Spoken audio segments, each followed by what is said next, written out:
তো আল্লাহ বলেন ইন্নাকা কাদিহুন ইলা রাব্বিকা কাদহান ফামুলাকি। হে মানুষ, তুমি তোমার রবের কাছে পৌঁছা পর্যন্ত কঠোর পরিশ্রম করতে হবে, তারপরে তুমি তোমার রবের সাক্ষাৎ পাবে। তার মানে এই দুনিয়াটা হচ্ছে পরিশ্রমের জায়গা। প্রিয় ভাইরা, এখানে পরিশ্রম না করলে সফলতার দেখা মিলে না। বাঁচতে হলে, সারভাইভ করতে হলে, টিকে থাকতে হলে আপনাকে পরিশ্রম করতে হবে। এই পৃথিবীতে কেউ কাউকে জায়গা করে দেয় না, এখানে জায়গা করে নিতে হয়। ঠিক কিনা বলেন? আপনি যদি পরিশ্রম করেন, পরিশ্রমে যে ঘাম ঝরে শরীর থেকে, পরিশ্রমের ঘামে জন্ম নেয় সফলতার বীজ। আপনি যখন হাড় ভাঙা পরিশ্রম করবেন, এই পরিশ্রমে যে লোনা পানি বেরোবে, যে ঘাম বেরোবে, এই ঘামেই জন্ম নেয় সফলতার বীজ। এবং সফলতার কোনো শর্টকাট হয় না প্রিয় ভাইরা। অনেকে অল্পতে সফল হতে চায়, শর্টকাট খুঁজে, আছে না নাই? না, সফলতার জন্য আপনাকে লং কাটে যেতে হবে। ওখানে কোনো লিফট থাকে না, সিঁড়ি বেয়ে উঠতে হয়। অনেকে চায় যে সফলতার লিফটে উঠবো, সুইচ চাপবো, সাকসেসফুল ইন লাইফ। না, এত সহজ না, আপনাকে সিঁড়ি বেয়ে উঠতে হবে। তাহলে পরিশ্রমের কোনো বিকল্প নেই। এই দুনিয়াটা হচ্ছে পরিশ্রমের জায়গা, সংগ্রামের জায়গা। আপনি সফল হতে হলে আপনাকে পরিশ্রম করতে হবে, করতেই হবে। আর পরিশ্রমে কোনো লজ্জা নেই। আমি বিভিন্ন আমার আলোচনায় বলি, কাজে লজ্জা নেই। কিসে লজ্জা নেই? আওয়াজ করে বলুন সবাই। কাজে লজ্জা নেই। লজ্জা হচ্ছে অলসতায়, লজ্জা হচ্ছে হাত পাতায়, লজ্জা হচ্ছে অকর্মণ্যতায়। কাজে লজ্জা আছে? লজ্জা কিসে বলেন সবাই? লজ্জা হচ্ছে অলসতায়, অকর্মণ্যতায়। যারা কাজ না করে ফুটানি মারে, ওইটাতে লজ্জা। অনেকে আছে ফুটানি মারে, আছে না নাই? কাজ করে না, সব ফুটানি, এই ফুটানিতে লজ্জা। কিন্তু পরিশ্রমে কোনো লজ্জা নেই। এজন্য আল্লাহ তাআলা বললেন ইয়া আইয়ুহাল ইনসান ইন্নাকা কাদিহুন ইলা রাব্বিকা কাদহান ফামুলাকি। হে মানুষ, তোমার রবের কাছে পৌঁছা পর্যন্ত তোমাকে পরিশ্রম করতে হবে। হাড় ভাঙা পরিশ্রম করে আমার কাছে আসতে হবে, তবেই সফলতা মিলবে। অন্য আয়াতে আল্লাহ তাআলা বলছেন লাকাদ খালাকনাল ইনসানা ফি কাবাদ। নিশ্চয়ই মানুষকে আমি কষ্ট এবং পরিশ্রম নির্ভর করে তৈরি করেছি। এই পৃথিবীতে টিকে থাকতে হলে তাকে পরিশ্রম করতে হয়, কষ্ট করতে হয়। এবং দুনিয়ার এই সাইকেলটা যদি দেখেন, দিন এবং রাতের যে সাইকেল, রাতকে আল্লাহ বানিয়েছেন ঘুমের জন্য, রেস্ট নেওয়ার জন্য, বিশ্রামের জন্য। আর দিনকে আল্লাহ বানিয়েছেন কর্মচঞ্চল করে, কাজের জন্য। দিনের মধ্যে কর্মস্পৃহা আছে। আল্লাহ তাআলা সূরা নাবাতে বলছেন ওয়াজআলনান নাহারা মাআশা। আমি দিনকে বানিয়েছি কর্মচঞ্চল। দিনে আপনি কাজ করবেন, হাড় ভাঙা পরিশ্রম করবেন, তবেই সফলতা ধরা দিবে। ঠিক কিনা বলেন? তাহলে প্রথমে আমরা জানলাম এই পৃথিবীতে পরিশ্রম করতেই হবে, পরিশ্রমের কোনো বিকল্প নেই। সফল হতে চাইলে কি করতে হবে? আওয়াজ করে বলবেন, কি করতে হবে? এবং ইসলাম এই পরিশ্রমকে উৎসাহিত করে। পরিশ্রমের মাধ্যমে যে ইনকাম, এটাকে উৎসাহিত করে। বিষ্ণু ঈসা ইসলাম বলেন মা আকালা আহাদুন তাআমান কাত্তু খায়রান আইয়াকুলা মিন আমালি ইয়াদাই। মানুষ পরিশ্রম করে তার দুই হাত দিয়ে উপার্জন করে যে জীবিকা নির্বাহ করে, এর চেয়ে শ্রেষ্ঠ জীবিকা পৃথিবীতে আর নেই। আল্লাহু আকবার। আপনারা যারা কষ্ট করে ঘাম ঝরিয়ে উপার্জন করেন, এই পৃথিবীতে এর চেয়ে শ্রেষ্ঠ উপার্জন আর হতে পারে? পরিশ্রম করে ঘাম ঝরিয়ে আপনি যে রিজিক এর বন্দোবস্ত আপনার হয়, এই খাবারের চেয়ে শ্রেষ্ঠ খাবার পৃথিবীতে হতে পারে? এরপর বিষ্ণু ইসলাম বললেন ওয়া ইন্না নাবিয়াল্লাহি দাউদ আলাইহিস সালাম কানা ইয়াকুলু মিন আমালি ইয়াদি। আল্লাহর নবী দাউদ আলাইহিস সালাম তিনি নিজ হাতের উপার্জন থেকে খেতেন। সুবহানাল্লাহি বিহামদিহি। তিনি আর্মর বানাতেন, যুদ্ধাস্ত্র। তিনি বর্ম বানাতেন, নিজ হাতে বর্ম বানিয়ে, যুদ্ধাস্ত্র বানিয়ে বিক্রি করে সেটা দিয়ে জীবিকা নির্বাহ করতেন। আল্লাহু আকবার। তাহলে পরিশ্রমের কোনো বিকল্প নেই। শ্রমের মাধ্যমে যে উপার্জন, এটা শ্রেষ্ঠ উপার্জন।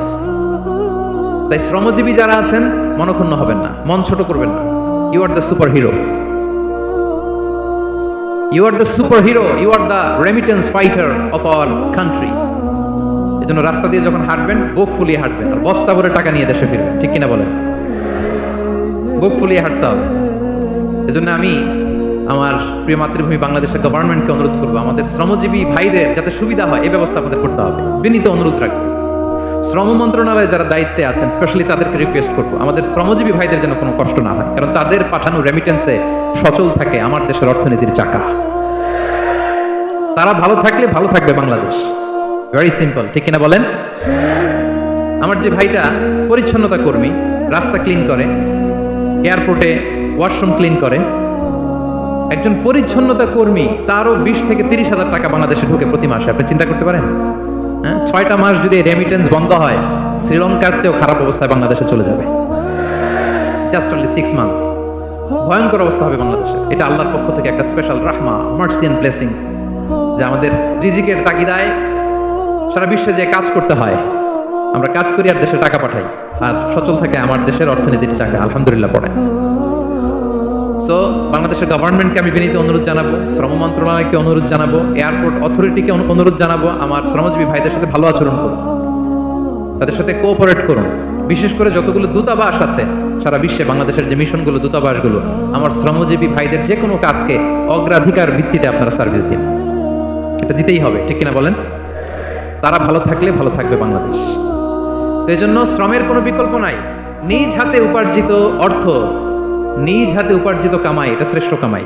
তো আলহামদুলিল্লাহ আজকের অডিয়েন্সের মধ্যে শ্রমজীবী ভাইয়েরা বেশি, আলহামদুলিল্লাহ পড়েন। এটা আমাদের সৌভাগ্য। এই যে বাংলাদেশে এখন চাকরি নাই, চাকরির বাজার মন্দা, মাস্টার্স পাস করে বেকার টোটো কোম্পানির ম্যানেজার, এরকম আছে না নাই? তার বিপরীতে আল্লাহ তাআলা আপনাদের মালয়েশিয়া নিয়ে আসছে, প্রতি মাসে আপনি টাকা পাঠান, আলহামদুলিল্লাহ। আপনি বাংলাদেশের যে উন্নয়ন, বাংলাদেশের যে ডেভেলপমেন্ট, এই যে স্মার্ট বাংলাদেশ বলে বলে মন্ত্রীরা মুখে ফেনা তুলে ফেলে, এটার গর্বিত অংশীদার আপনি, ঠিক কিনা বলেন? আপনি গর্বিত অংশীদার। You are the contributor, you are the real contributor. আপনার অবদানে বাংলাদেশ আজকে সচল, আলহামদুলিল্লাহ। সো মন ছোট করার কোনো সুযোগ নেই। নিজ হাতে উপার্জিত কামাই, এটা পৃথিবীর শ্রেষ্ঠ কামাই, আলহামদুলিল্লাহ। পরিশ্রমের মাধ্যমে যে উপার্জন, এটাকে ইসলাম আমাদেরকে উৎসাহিত করে। শুধু নামাজ, রোজা, জিকির এগুলো নিয়ে ইসলাম আমাদেরকে পড়ে থাকতে বলেনি। কোরআনিক অর্ডার হচ্ছে আপনার নামাজ শেষ, আপনি বেরিয়ে পড়বেন, কাজে বেরিয়ে যাবেন। ফাইদা কুদিয়াতিস সালাতু ফান্তাশিরু ফিল আরদি ওয়াবতাগু মিন ফাদলিল্লাহ। বিধানটা কার বলুন? আওয়াজ করে বলুন, বিধানটা কার? এটা কোরআনিক ভার্ডিক্ট, কোরআনের বিধান। নামাজ শেষ, ভুল হয়ে বসে জিকির করতে বলে নাই আল্লাহ। আল্লাহ বলেছে ফান্তাশিরু ফিল আরদ ওয়াবতাগু মিন ফাদলিল্লাহ, জমিনে ছড়িয়ে পড়ো, আল্লাহর রিজিক তালাশ করো। নামাজ শেষ বেরিয়ে যাবেন, কৃষক চলে যাবে মাঠে,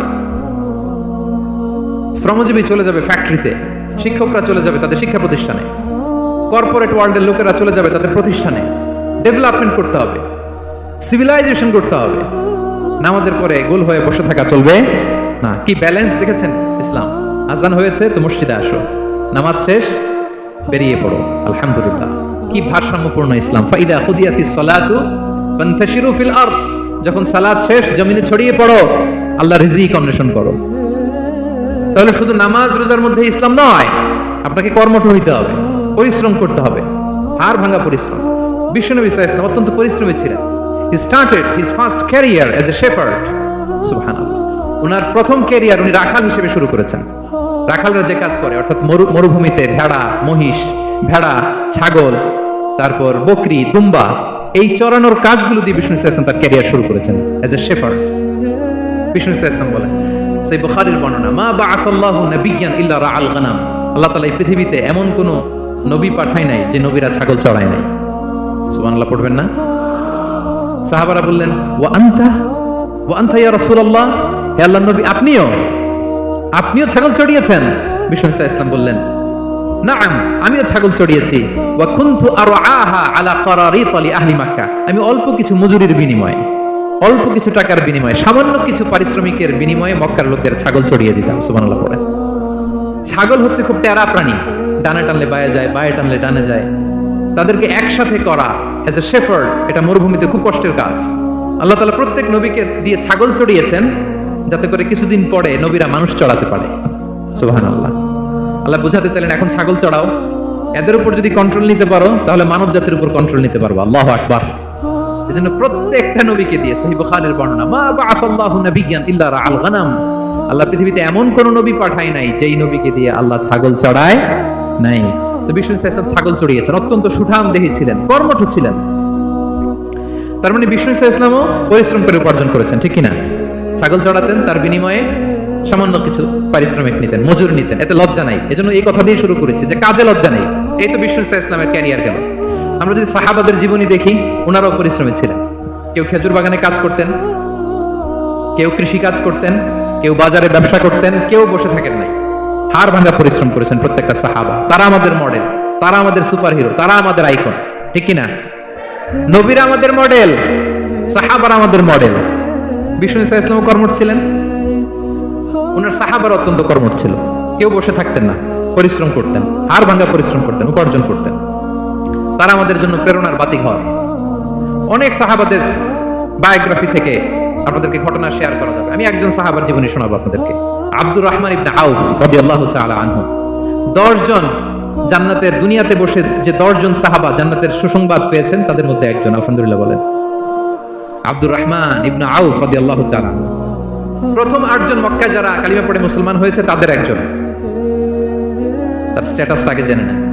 তো তিনি যখন মক্কা থেকে হিজরত করে মদিনায় গেলেন, মনে রাখবেন মক্কা থেকে যে সাহাবারা বাড়ি ঘর ছেড়ে হিজরত করেছে তাদেরকে বলে মুহাজির, মানে হিজরতকারী সাহাবা। আর মদিনাতে যে সমস্ত সাহাবারা তাদেরকে রিসিভ করেছেন তাদেরকে বলে আল আনসার, মানে সাহায্যকারী সাহাবা। তো যারাই হিজরত করে মক্কা থেকে মদিনায় যেত, বিষ্ণু ইসলাম মদিনার কোন সাহাবীর সাথে তার ভাই পাতিয়ে দিতেন, আল মুআখাত, ব্রাদারহুড করে দিতেন, দায়িত্ব দিতেন যে তুমি এই সাহাবীকে দেখবে। তো আব্দুর রহমান ইবনে আউফ রাদিয়াল্লাহু তাআলা আনহু যখন হিজরত করে গেলেন, তার দেখভাল করার জন্য যে সাহাবীর দায়িত্ব পড়লো তার নাম হচ্ছে সাআদ ইবনে রাবিয়া, আনসারী সাহাবী রাদিয়াল্লাহু তাআলা আনহু। বিষ্ণু বললেন, সাআদ, আব্দুর রহমান ইবনে আউফ তোমার ভাই, ভাই বানিয়ে দিলেন। কি বানিয়ে দিলেন? তুমি তাকে টেক কেয়ার করবে, সে হবে তোমার মেহমান। সুবহানাল্লাহ। সাআদ ইবনে রাবিয়া রাদিয়াল্লাহু তাআলা আনহু তিনি আব্দুর রহমান ইবনে আউফকে ডেকে নিয়ে গেলেন, ঘরে নিয়ে গেলেন মেহমানকে, এবং বললেন, ইয়া সাআদ ইন্নী আকসারুল আনসারি মালান। হে সাআদ, তুমি চিন্তা করো না, তুমি মনে করো না যে তোমার ভরণ পোষণ দিতে আমার কষ্ট হবে। আমি মদিনার সবচাইতে বড় বিজনেস ম্যাগনেট, সবচাইতে বড় বিজনেস ম্যাগনেট আমি। No tension, don't worry about it. Tension নিও না, আসো তোমার জন্য আমার কি প্রপোজাল শোনো। ফাআকসিমু লাকা নিসফা মালি, আমার যত সম্পদ আছে আমি অর্ধেক তোমারে দিয়ে দেব। সুবহানাল্লাহ। এত আস্তে আপনার বাড়িতে কেউ মেহমান হলে করতে পারবেন এরকম? আল্লাহ, কেমন প্রেরণার বাতিঘর তারা। ফাআকসিমু নিসফা মালি, হে আব্দুর রহমান ইবনে আউফ, আমার অর্ধেক সম্পদ তোমারে দিয়ে দিব। এখানেই শেষ না, এরপর বলতে লাগলেন, আমার অনেকগুলো স্ত্রী আছে, তুমি কোথায় যে মেয়ে খুঁজবা, প্রস্তাব দিবা, এত ঝামেলার দরকার নাই। আমার কোন স্ত্রীকে তোমার ভালো লাগে বলো, তার যদি তোমাকে ভালো লাগে তাহলে প্রয়োজনে তাকে আমি ডিভোর্স দিয়ে দিব, তাকে নিয়ে তুমি সুখের সংসার করবা। আল্লাহু আকবার, আল্লাহু আকবার। অর্ধেক সম্পদ দিয়ে দিব, আমার একাধিক স্ত্রী আছে, কাউকে যদি তোমার পছন্দ হয় এবং সেও যদি তোমাকে পছন্দ করে প্রয়োজনে তাকে ডিভোর্স দিব। New life, new career, just go on. আমরা এই সুযোগ পেলে কি করতাম? সাথে সাথে অর্ধেক সম্পদ নিয়ে নিতাম, ঠিক কিনা? আব্দুর রহমান ইবনে আউফ প্রেরণার বাতিঘর। উনি কি করলেন? উনি বললেন, লা হাজাতা লি ফি যালিক, আমার ভাই তুমি যে বলছো, এ সাআদ ইবনে রাবি, তুমি যে এত চমৎকার প্রপোজাল দিয়েছো, এতেই আমি খুশি, তোমার কোনো কিছুর আমার দরকার নাই। বারাকাল্লাহু লাকা ফি আহলিকা ওয়া মালিক, আল্লাহ তোমার সম্পদেও বরকত দেখ, আল্লাহ তোমার পরিবারেও বরকত দেখ। তবে একটা কষ্ট করতে হবে, সেটা কি? আব্দুর রহমান ইবনে আউফ বললেন, দুল্লানি ইলা সুক, just show me the way to market. মদিনার বাজারটা কোথায় এটা একটু দেখায় দাও। আমি নতুন মানুষ, পথঘাট চিনি না। দুল্লানি ইলা সুক, just show me the way to market of Medina. মদিনার বাজারটা কোন রাস্তা একটু দেখায় দাও। আল্লাহু আকবার। সাদ ইবনে রাবি বললেন, এই তো মদিনার বাজার। উনি যে কিছু ঘি কিনলেন, পনির কিনলেন, কিনে বিক্রি করলেন, প্রফিট করলেন। ওই প্রফিট দিয়ে আরো বেশি করে কিনলেন, আবার বিক্রি করলেন, প্রফিট, আবার বিক্রি করলেন, প্রফিট।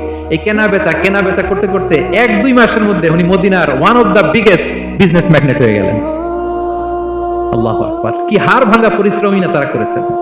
একেবারে রেডি ক্যারিয়ার ছিল, গেলাম সবচেয়ে বড় বিজনেসম্যানের অর্ধেক সম্পত্তি পেয়ে গেলাম। He didn't accept the ready career, rather he made his own path with his own endeavor.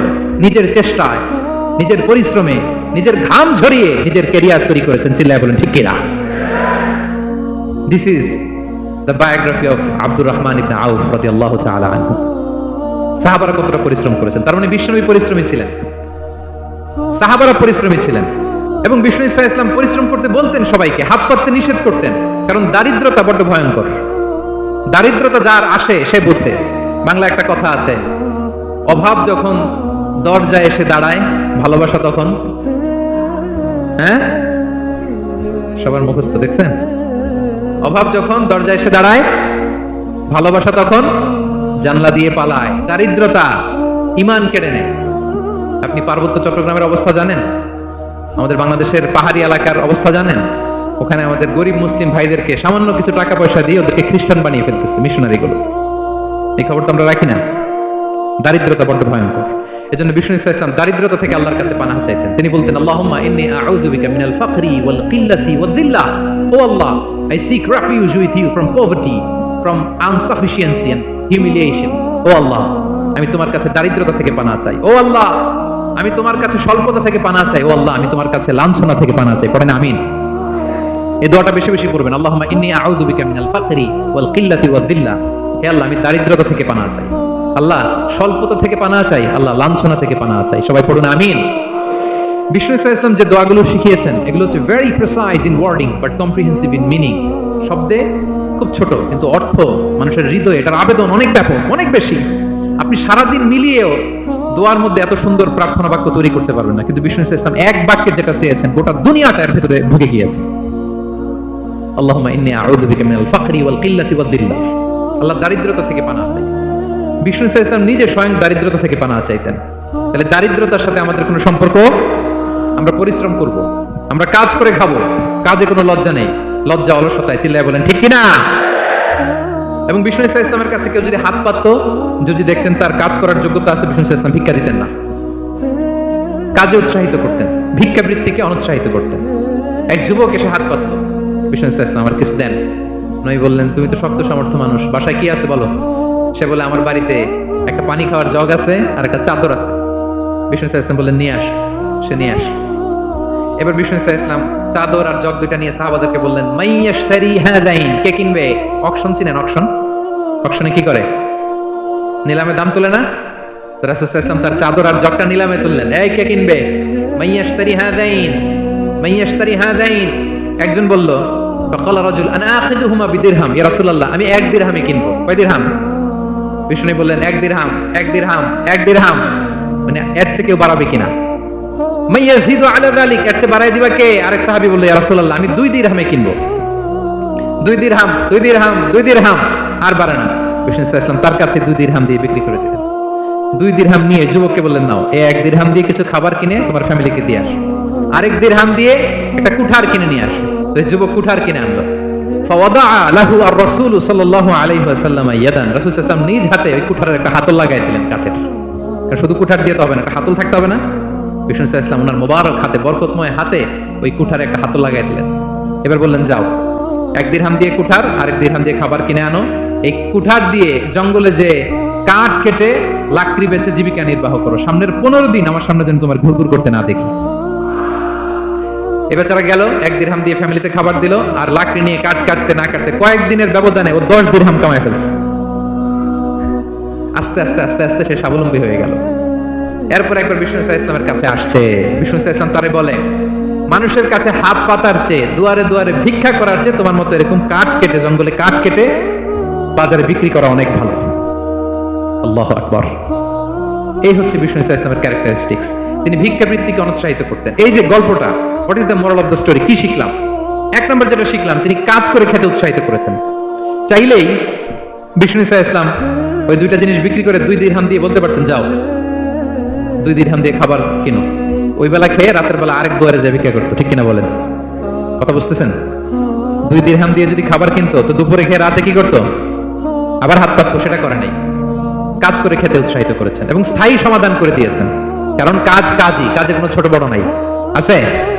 কাজে কোনো ছোট বড় আছে না। তাহলে ইসলাম আমাদেরকে পরিশ্রমী হতে শেখায়, কর্মমুখী হতে শেখায়। ইসলাম কতটা কর্মমুখী ধর্ম দেখেন। বিষ্ণু ইসলাম বলেন, ইন কামাতিস সাআ ওয়া ফি ইয়াদি আহাদিকুম ফাসিলা, কেউ যদি দেখে কিয়ামত হয়ে যাচ্ছে, কি হয়ে যাচ্ছে? সবাই বলুন। কেউ যদি দেখে কিয়ামত হয়ে যাচ্ছে আর তার হাতে একটা চারা বীজ আছে, গাছের চারা। কি আছে? গাছের চারা। সে গাছের চারা রোপণ করতে গেছিল, ওদিকে যায় দেখে কিয়ামত শুরু হয়ে গেছে। বিষ্ণু নবী বলেন, ফাইন ইসতাতাআ আন লা তাকুমা হাত্তা ইয়াগরিসাহা ফালইয়াগরিসহা, সে যদি পারে কিয়ামত হওয়ার আগেই ওটা রোপণ করে দিতে, সেজন্য তাড়াতাড়ি করে রোপণ করে দেয়। আল্লাহু আকবার। ইসলাম কতটা কর্মমুখী ধর্ম। কিয়ামত শুরু হয়েছে, বিষ্ণু বলেন তার উপর কিয়ামত আসার আগে সে যদি চান্স পায়, চারা বীজটা যেন রোপণ করে দেয়। আর আমরা এখন আখিরুজ জামান, দাজ্জাল আসবে, কিয়ামত হয়ে যাবে, 2025 সালেই হবে, এগুলো বলে কাজকর্ম সব বন্ধ করে দিচ্ছে। এরকম ডাকাইত আছে না নাই? হ্যাঁ বলেন, আছে না নাই? তা আখিরুজ জামান কি আপনারা এটা শিখায়, এই লেসন শিখায়? আখিরুজ জামান আসবে, দাজ্জাল আসবে, তো আপনার সমস্যা কি? দাজ্জাল আসবে দেখি তো আপনাকে বিজনেস করে এমন টাকা কামাইতে হবে যাতে করে দাজ্জাল আসলে আমি আমার অর্থ দিয়ে মুজাহিদিন ভাইদেরকে সহায়তা করতে পারি। দাজ্জাল আসবে তো আপনার প্রবলেম কি? আপনার বডি বিল্ডিং করতে হবে। আপনার ফ্যামিলিকে তারবিয়া দিতে হবে, আপনার সোসাইটিকে সমৃদ্ধ করতে হবে, আপনাকে সভ্যতার কারিগর হইতে হবে। আপনার সব কাজ আপনি আরো বাড়াই দিবেন দাজ্জালের প্রশ্ন আসলে। এখন দাজ্জাল আসবে, 25 সালেই আসবে, 26 সালেই কিয়ামত হবে। কি হবে ক্যারিয়ার দিয়ে, আর কি হবে ব্যবসা করে? এরকম আছে না নাই? এরকম করা যাবে? বিশ্বনবী কি বললেন? কিয়ামত হইতেছে, তুমি দেখতেছো চাক্ষুষ বিলা আয়াত, দেখতেছো কিয়ামত হইতেছে, আর তুমি গাছ লাগাইতে গেছিলা। যদি সুযোগ হয় কিয়ামত হওয়ার আগে আগে কি করো? গাছ লাগাও। সুবহানাল্লাহ পড়বেন না? প্রিয় ভাইয়েরা, আমরা যেন পরিশ্রমী হই, আমরা যেন কর্মঠ হই, আমরা যেন অলস না হই। বিষ্ণু ইসলাম অলসতা থেকে আল্লাহর কাছে পানাহ চাইতেন। আল্লাহ আমাদেরকে বোঝার তৌফিক দান করুক। আমরা পড়ি আমিন।